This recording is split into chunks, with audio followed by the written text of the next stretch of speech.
தேவதாசன் கிட்ட சொல்றாங்க, சரி நான் இவரை விரும்பலன்னே வச்சுப்போம். உங்களுக்கு முன்னாடியே ஹரியசோனை திருமணம் பண்ணி இன்னொரு குழந்தைய பெத்துட்டு தான் நான் இங்கே வந்தேன். இப்போ எனக்கு ஹரியசோனோட ஞாபகம் இல்லாமல் இருக்கும்னு எப்படி உங்களால் நம்ப முடிஞ்சது?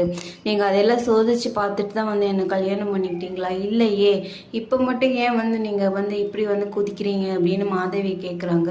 இதை கேட்டதுமே ரெண்டு பேருமே ரொம்ப அதிர்ச்சிக்குள்ளாயிட்டாங்க.